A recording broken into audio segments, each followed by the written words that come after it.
예수님께서 들려주시는 또 하나의 천국 비유죠. 1절 그렇게 시작해요. 천국은 마치 품꾼을 얻어 포도원에 들여보내려고 이른 아침에 나간 집주인과 같으니 그랬습니다. 품꾼을 얻어 자기 포도원에 들여보내 일하게 하는 그런 포도원 주인과 같다라는 말씀인데요. 사실 이스라엘은 포도 농장이 많잖아요. 주로 9월이 수확기라고 하는데요. 그 수확하는 날이 짧대요. 그래서 순간 많은 일꾼들이 필요한 거죠. 그래서 정규직 노동자 외에 일용직 노동자들이 추가로 더 필요해요. 그래서 이렇게 품꾼을 고용해서 포도원에 들여보내는 이 장면들은 이스라엘에서 흔히 목격할 수 있는 장면인 거죠. 그런데 예수님의 이 비유 속에서는 일상에서 마주하기 쉽지 않은 예외적인 장면들도 많이 포함되어 있어요. 보통 이 품꾼들을 고용할 때 이 일을 감당하는 몫은 청지기의 몫이라고 해요. 근데 이 비유 속에서는 포도원 주인이 직접 움직이잖아요. 이른 아침에 그 인력시장, 그 시장에 나가서 품꾼들을 고용하는 이 일을 친히 감당하는 것이죠. 그리고요, 이걸 한 번만 하는 게 아니에요. 여기 이른 아침은 일출 시간을 의미하겠죠. 아침 6시요. 일몰까지, 오후 6시까지 12시간 일하는 시간인데 지금 아침 6시에 가서 품꾼들을 데리고 들어왔고 또 3시간 뒤인 9시에 나가요. 그리고 3시간 뒤인 12시에 나가고요. 또 3시간 뒤인 3시에 나갑니다. 그리고 오후 5시까지 나가요. 이제 오후 5시면은 해가 뉘엿뉘엿 저물고요. 이제 일몰 시간까지 1시간밖에 남지 않은 거잖아요. 그런데도 그 시간까지 가서 거기 시장을 서성대고 있는 일꾼들을 고용해서 포도원으로 들여보낸다고요. 이 또한 지극히 예외적인 장면이라 할 수 있겠죠. 그리고 또 하나, 이제 일이 마쳐지고 이제 임금을 지급하는데요. 보통 관례에 의하면은 먼저 온 사람들, 아주 오랜 시간 일한 일꾼들에게 먼저 이 품삯이 주어진다고 해요. 그들이 먼저 그 하루 수고한 어떤 그 대가로서 그 품삯을 받아 누리는 기쁨을 맛보게 하는 것이죠. 그런데 지금 이 비유 속에서는 포도원 주인이 그 순서를 뒤집어요.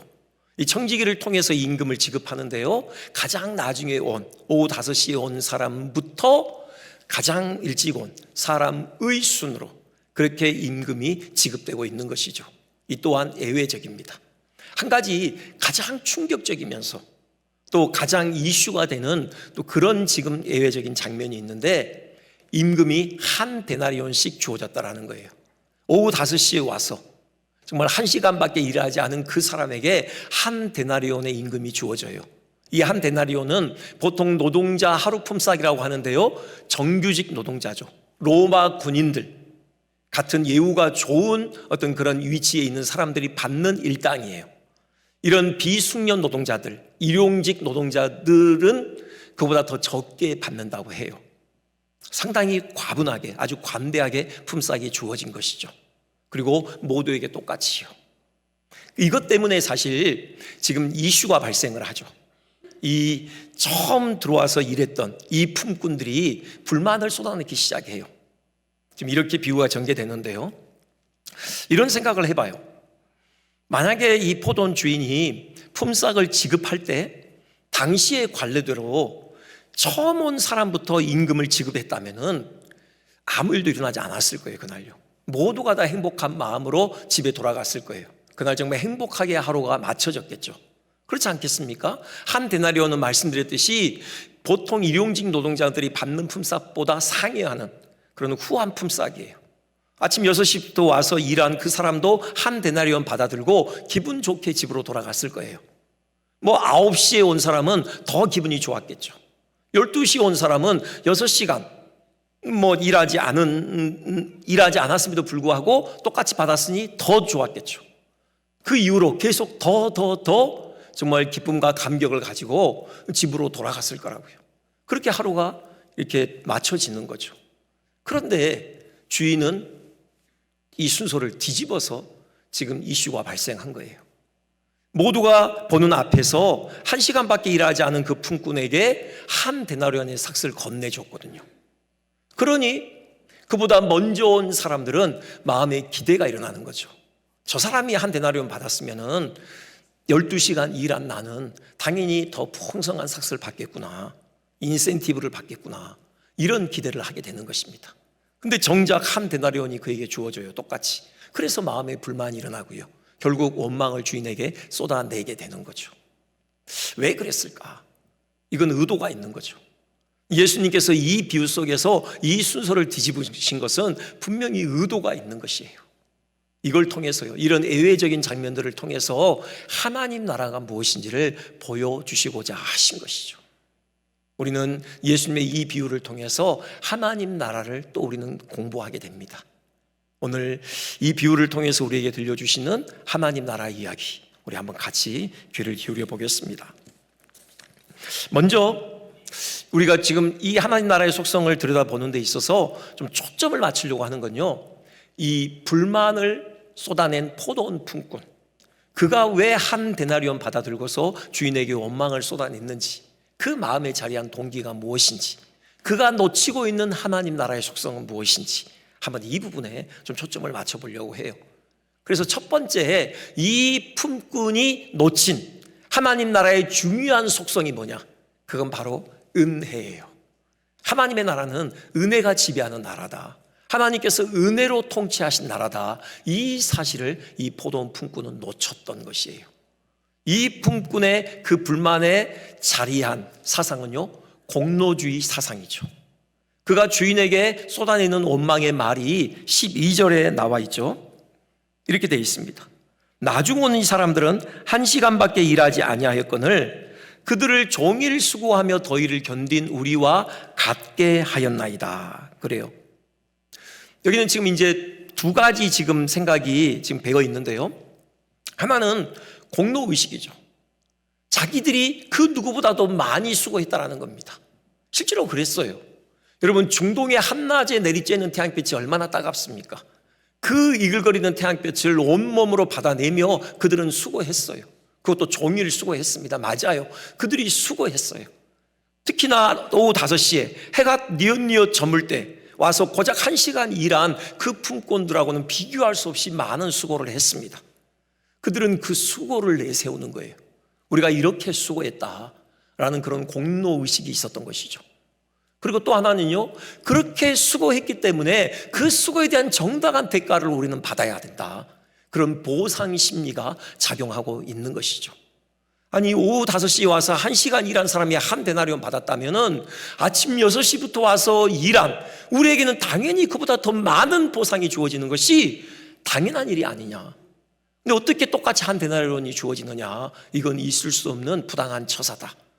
그렇게 불평을 쏟아냈던 것이죠. 그런 공로의식과 그런 보상심리, 이것에 의해서 이 불만이 나오게 됐던 것이에요. 이걸 좀 신학적인 용어로 돌려보자면은 이게 바로 행위 구원 사상이죠. 행위로 구원을 받는다. 우리 이렇게 연결 지을 수 있어요. 사실 예수님께서 이 비유 속에서 이 품꾼을 누구에 빗댄 것이냐, 우리가 헤아려 보려면요, 이 비유가 시작된 배경을 좀 살펴볼 필요가 있어요. 한 사람이 예수님을 찾아와요. 마태복음 19장에 있는 얘기입니다. 근데 이 사람이 복음서를 종합해 보면은 젊은 사람이었어요. 젊은이였어요. 그리고 부자였습니다. 큰 부를 소유하고 있었고요. 또 관원이었어요. 높은 관직에 있는 사람이에요. 가질 걸 다 가졌죠. 젊음이 있었고요. 부가 있었고 권세가 있었어요. 근데 이 사람이 예수님을 찾아와서 던지는 질문이 있는데 바로 영생에 관한 것이었죠. 선생님, 제가 어떻게 해야, 제가 무슨 선한 일을 해야 영생을 얻으리까? 마태복음 19장 16절에 그렇게 묻고 있죠. 참 기특하지 않습니까? 가질 걸 다 가진 젊은 청년이 지금 영생에 대해서 진지한 고민을 하고 있는 것입니다. 그런데 이 청년의 이 질문 안에 이 청년이 가지고 있는 한계가 고스란히 드러나 있어요. 거기 16절 한번 보여주시겠습니까? 내가 무슨 선한 일을 하여야 영생을 얻으리까? 그렇게 돼 있거든요. 여기에는 이 공로주의 사상이 들어있는 거죠. 내가 선한 일을 행함으로 영생을 얻어낼 수 있다. 그런 확신이 이 안에 자리하고 있는 것입니다. 예수님께서요, 답변을 통해서 이 청년이 가지고 있는 그 공로주의 사상을 깨뜨리시기를 원하셔요. 십계명에 대해서 말씀하시면서 그 계명들 지켜라, 그렇게 말씀하시거든요. 그러자 주저없이 답변합니다. 그거 다 지켰습니다. 제가 그 십계명 다 지켰어요. 어려서부터 다 지켰습니다. 그렇게 답변을 하거든요. 그러자 예수님께서 한 가지 요청을 더 하십니다. 지금 네가 가지고 있는 소유 다 팔아서 가난한 자들에게 나눠주라. 마태복음 19장 21절이죠. 그리고 와서 나를 따르라. 그렇게 말씀하셔요. 자, 이 예수님의 말씀을 들은 그 청년의 반응이 어땠죠? 근심하죠. 마음에 슬픈 기색을 띠고 근심하며 그 자리를 그냥 떠납니다. 그러니까 예수님의 말씀을 못 받아들이겠다라는 거죠. 재물을 포기 못하겠다라는 거예요. 자, 예수님께서 왜 이 말씀을 하셨을까? 그건요, 그 청년이 가지고 있는 착각을 깨트리는 겁니다. 자기가 십계명을 다 지켰다라고 지금 자신만만하게 답변을 하거든요. 그런데 그가 생각하고 있는 계명의 수준이 다른 거예요. 지금 원래 하나님께서 내신 이 계명이 의도하는 그 준수의 수준은 이 청년이 생각하는 것보다 훨씬 더 깊고 넓었다는 거죠. 이웃사랑에 대해서 예수님 말씀하시는 거잖아요. 이웃사랑, 분명히 레위기에 네 자신과 같이 이웃을 사랑하라고 말씀하시거든요. 청년은 그 계명 지켰다라고 지금 자신 있게 답변해요. 근데 예수님은 아니라는 거예요. 그 이웃사랑의 수준이 어느 정도인지를 아느냐? 이웃이 필요하다면, 이웃에게 도움을 주기 위해서 필요하다면 네가 가지고 있는 것 다 줘서 그 이웃의 그 필요를 채워야 한다. 이것이 하나님께서 이웃사랑을 내실 때 의도하신 수준이다. 예수님께서 그 말씀을 하시는 거예요. 그러니 예수님께서 결론적으로 하시는 말씀은 우리가 선을 행해서 영생을 얻을 수 없다. 우리의 힘으로 계명 다 지켜서 영생을 따낼 수 없다. 이 말씀을 하시는 거예요. 이 비유도 같은 맥락이 있는 겁니다. 지금 이 불평을 쏟아내는 이 품꾼이 바로 이 부자 청년과 같다라는 거죠. 공로사상, 공로의식과 그 보상심리, 그건 천국과는 거리가 멀다. 지금 그 말씀을 하시는 거예요. 우리 힘으로 하나님 나라에 들어가는 게 아니다. 지금 이제 그 대화가 또 제자들하고 이어져요. 그 맥락에서 예수님께서 제자들에게 그 돌아가는 청년을 보면서 하시는 말씀이 부자가 천국에 들어가기 쉽지 않다. 얼마나 어렵냐면은 낙타가 바늘귀에 들어가는 것보다 부자가 천국에 들어가는 것이 더 어렵다. 이 말씀을 하셔요. 그래서 제자들이 깜짝 놀라죠. 그러면서 아니 그러면은 누가 구원을 받을 수 있습니까? 누가 도대체 하나님 나라에 들어갈 수 있습니까? 이렇게 질문을 던져요. 거기에 대해서 예수님께서 하시는 답변, 그게 마태복음 19장 26절이죠. 사람으로는 할 수 없으나 하나님으로서는 다 하실 수 있느니라 라는 거예요. 바로 이거라는 거예요. 우리 힘으로는 천국에 들어갈 자격을 따낼 수 없어요. 오직 하나님의 은혜로 되는 거죠. 하나님으로서는 하시는 겁니다. 오직 하나님의 은혜만이 우리가 하나님 나라를 기업으로 얻을 수 있는 유일한 길이다. 예수님 말씀하시는 거고요. 이 비유를 통해서 한 번 더 확증하시는 것입니다. 우리의 힘이 아니라는 거예요. 하나님 나라는 은혜가 지배하는 나라라는 겁니다. 영생을 얻는 것, 이 하나님 나라에 들어가는 데에만 은혜가 작용하는 것이 아니래요. 우리가 하나님 나라의 백성으로서 그 나라를 위해 사는 삶 전체에 하나님의 은혜가 필요하다. 또 이 말씀을 하셔요. 그러니까 지금 예수님께서 그 말씀 제자들에게 하셨을 때요, 베드로가 나서서 이런 질문을 예수님께 던져요. 선생님, 우리가 모든 것을 버리고 주를 따랐습니다. 그런즉 우리가 무엇을 얻겠습니까? 이렇게 질문을 던지거든요. 여기도 똑같이 두 가지 사상이 배어 있어요. 하나는 공로의식이죠. 저 부자 청년은 돌아갔어요. 못 버리고. 근데 우리는 버렸어요. 우리는 다 버리고 지금 주를 따르고 있습니다. 누구보다도 우리가 주를 위해서 가장 많이 헌신하는 사람들이에요. 우리가 얼마나 주를 위해서 수고하고 있습니까? 그런 공로의식이 자리하고 있죠.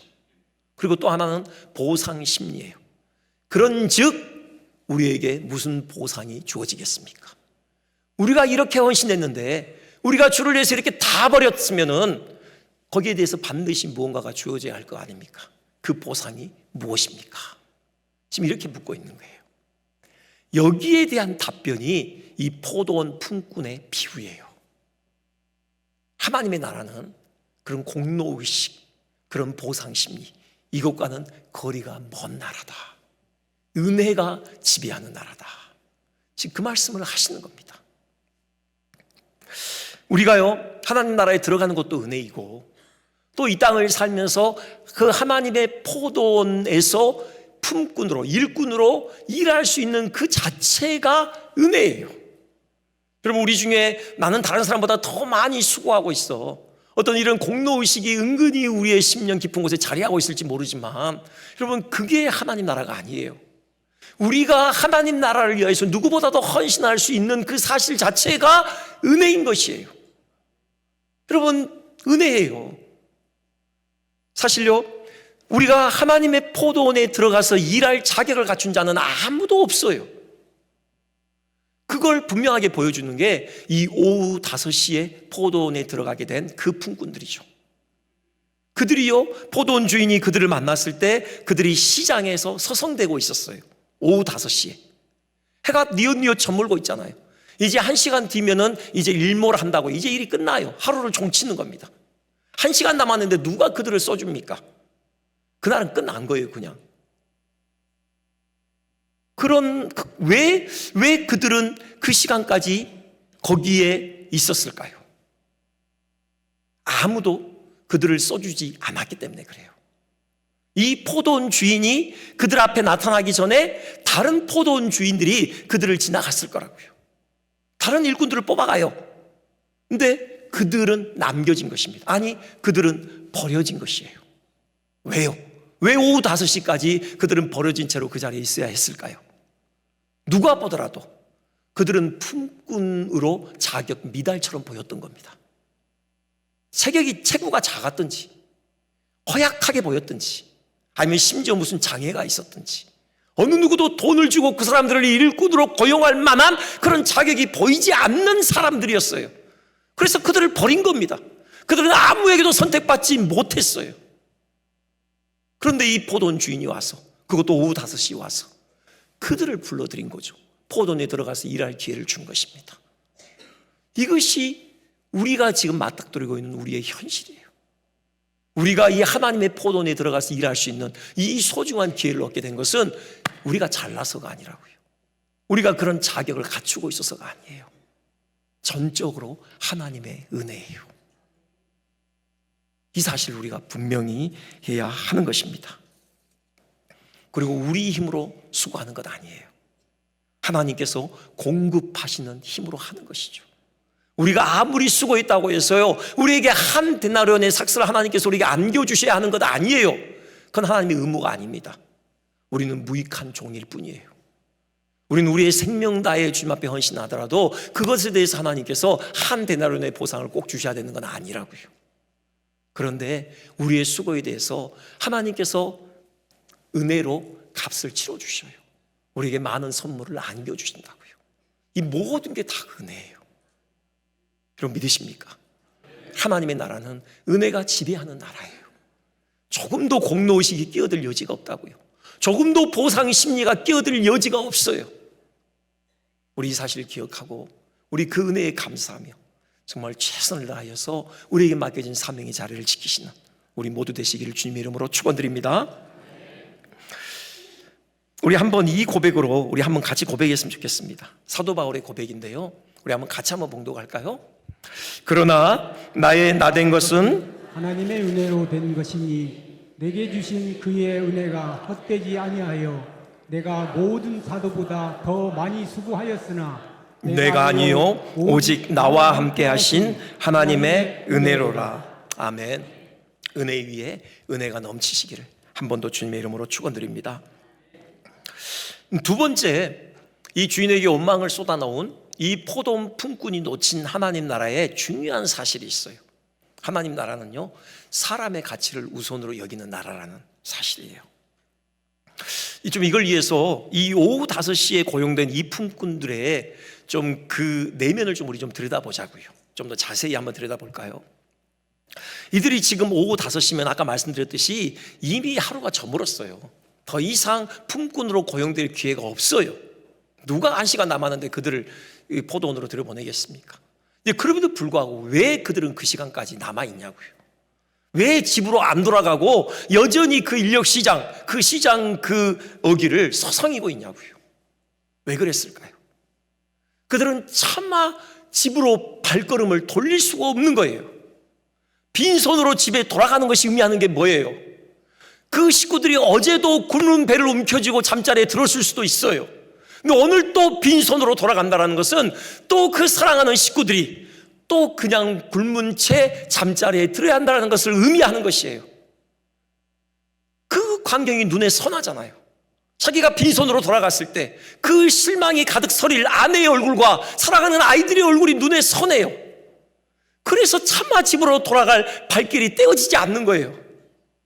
그냥 시장을 서성대고 있는 거죠.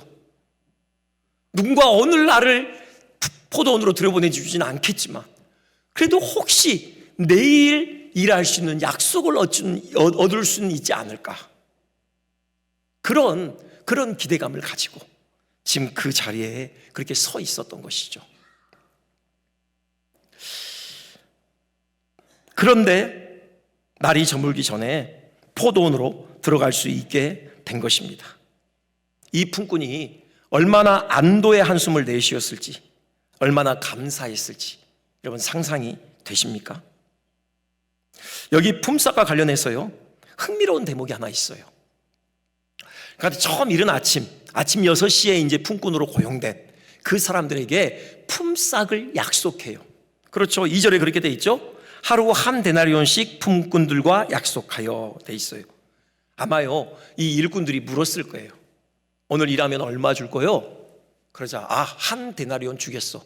한 데나리온이 큰 거잖아요. 오, 괜찮네. 줬어. 하고 이제 계약을 한 거죠. 혹시 계약서 들이밀면서 여기다가 서명하시오 라고 일꾼들이 요구했을 수도 있어요. 그렇게 해서 임금 협상이 되고 일하러 들어갔어요. 이제 9시에 만난 그 일꾼들, 그들에게도요 이 품삯이 기재가 되어 있습니다. 보니까 4절에 내가 너희에게 상당하게 주리라 그렇게 되어 있어요. 여기 상당하게, 적절하게, 아주 적절하게 주겠다. 이들이 또 물었을 수 있어요. 근데 오늘 얼마 줄 거예요? 걱정하지 마시게, 내가 잘 쳐줄게. 좋습니다 하고 또 그렇게 협상하고 들어가실 수 있다고요. 자, 지금 12시에 그리고 3시에 품꾼으로 고용된 사람들과도 품삯이 결정이 됐어요. 4절 끝에 보면 그렇게 돼 있죠. 제6시와 제9시에 또 나가 그와 같이 하고, 그러니까는 지금 오전 9시에 고용된 품꾼들과 똑같은 조건으로 그를 또 들어갔다고요. 상당한 값을 주기로 한 거예요. 그런데 흥미롭게도 오후 5시에 고용된 품꾼들에게는 이 품삯에 대한 언급이 없어요. 여러분 7절 뒷부분 보세요. 너희도 포도원에 들어가라 하니라 이렇게 끝나요. 품삯에 대한 언급이 없어요. 그럴 수밖에 없었겠죠. 여러분 이 1시간 남겨놓고 지금 이렇게 포도원으로 들어가는 이 일꾼들이 어찌 감히 품삯에 대해서 언급을 하겠습니까? 그런데 주인님 얼마 주시겠습니까? 어떻게 이 얘기를 하냐고요. 그냥 고용된 그 자체가 감사한 거예요. 1시간이라도 일할 수 있게 된 게 감사하다고요. 빈손으로 집에 돌아가지 않고 그래도 얼마라도 손에 가지고 돌아가는 것이 너무 행복한 것이죠. 감히 품삯에 대해서 언급할 어떤 여지가 없었어요. 더욱 이 품꾼을 감격에 젖어들게 하였던 것, 1시간 뒤 그에게 주어진 품삯 때문이었죠. 청지기를 통해서 이렇게 건네받은 그 동전, 그게 은전이었어요. 한 데나리온 은전이었다고요. 이들은 그 품삯을 받을 때까지 도무지 상상할 수 없었던 그 가격이라고요. 이 한 데나리온이면요 그날 저녁뿐 아니라 그 다음날 저녁이 되기까지 그 가족들의 먹는 문제가 해결돼요. 이 사람에게요 그 한 데나리온은 단순히 동전이 아니에요. 그날 저녁 그의 사랑하는 가족들과 함께 마주할 생명의 식탁을 의미해요. 생명과도 같은 것이었다고요. 이 사람이요, 그 한 데나리온 은전 손에 쥐고 집으로 돌아갈 때 그 발걸음이 얼마나 가벼웠겠습니까? 그 마음은 기쁨과 감격으로 가득했을 것이에요. 그날 그 저녁에 그 풍성한 식탁에 사랑하는 가족들과 함께 둘러앉아 만찬을 나눌 그 일을 머릿속에 그리면서 정말 뛰듯이 집으로 돌아갔을 거라고요. 주인의 관심이 여기에 있었던 거예요. 주인이 왜 오후 5시까지 시장에 가서 사람들을 고용해서 자기 품꾼으로 집어넣냐고요. 왜 1시간밖에 일하지 않은 그 사람들에게 한 데나리온이라는 그런 후한 품삯을 쥐어주냐고요. 주인은 이 한 데나리온이 가지고 있는 의미를 알고 있었어요. 그게 단지 은전 하나가 아니라고요. 그건 그 가족들에게는 생명이에요. 생명의 양식을 공급받는 그 수단이라고요. 그 의미를 주인이 알았기에 그 일을 했던 거예요. 자기는 손해잖아요. 그냥 1시간 일하고 하루 온종일 품삯을 줘야 했으니 손해죠. 하지만 이 주인은 넉넉히 그 손해를 감수하는 것이에요. 왜요? 그들의 그 생명의 풍성함을 위해서요. 이 주인은요, 물질보다 사람의 가치를 더 우선으로 여겼던 것이죠. 이게 하나님의 나라예요. 그 무엇보다도 사람의 가치, 영혼의 가치를 소중히 여기는 나라가 하나님의 나라죠. 그 주인에게 불만을 터뜨린 품꾼의 문제가 바로 여기에 있었어요. 그의 눈에는 사람이 보이지 않았던 것이에요. 이 품꾼은요, 만약에 그 1시간 일했던 그 품꾼이 15분의 1 데나리온 받아갔으면 만족했을 것 같긴 해요. 근데 그게 뭐예요? 그러면은 그 품꾼의 가족들은 12분의 1 데나리온 가지고 그날 저녁과 다음날 저녁까지 먹어야 하는 거잖아요. 그거 아니잖아요. 이 주인이 관대하게 비록 1시간 일했지만 한 데나리온의 삭스를 안겨줌으로 그 가족들 모두가 생명의 풍성함을 누리게 됐다면은 함께 기뻐해 줘야 할 것 아닙니까? 함께 박수를 쳐줘야죠. 근데 불평을 쏟아내요. 왜요? 이 사람의 눈에는 사람이 보이지 않는 거예요. 영혼이 보이지 않는 거예요. 그의 눈에는 오직 돈만 보였죠. 돈을 최우선의 가치로 여기는 사람이었어요. 아니에요. 하나님의 나라는 사람의 가치를 우선으로 여기는 나라입니다. 우리 하나님께서 우리의 가치를 그렇게 소중히 여겨주셨어요. 우리를 위해요, 아들의 목숨을 내어주셨어요. 사랑하는 아드님, 하나님의 아드님의 목숨값을 치르시고 우리를 죄와 사망에서 사내 주셨잖아요. 그러니 사람보다, 영혼보다 귀한 것이 세상에 또 어디에 있습니까? 하나님 나라 백성으로서 우리는 사람의 가치를 그 무엇보다 우선에 두어야 하는 것이에요. 우리 하나님의 관심은요, 사람이 생명의 풍성함을 얻는 것이에요. 이를 위해서 우리 주님께서 이 땅에 오셨다고 친히 말씀하셔요. 요한복음 10장 10절이죠. 내가 온 것은 양으로 생명을 얻게 하고 더 풍성히 얻게 하려는 것이라. 이것이 우리가 이 땅에서 하나님의 백성으로서 누리는 특권이기도 하고요, 또 우리가 이 땅에서 살아가는 존재의 이유이기도 해요. 나로 인해서 많은 사람들이 그 하나님께서 부어주시는 그 생명의 풍성함을 누리는 은혜의 통로가 되는 것이에요. 어떻게 일이 가능하냐? 여러분, 이 품꾼이 그 다음날 어떻게 했을지만 한번 생각을 해봅시다. 그날 그 한 데나리온 들고 집으로 돌아갔던 그 사람, 그날 풍성한 그 식탁을 식구들과 함께 마주하며 즐겼던 그 사람이요, 그 다음날 어떻게 했을까요?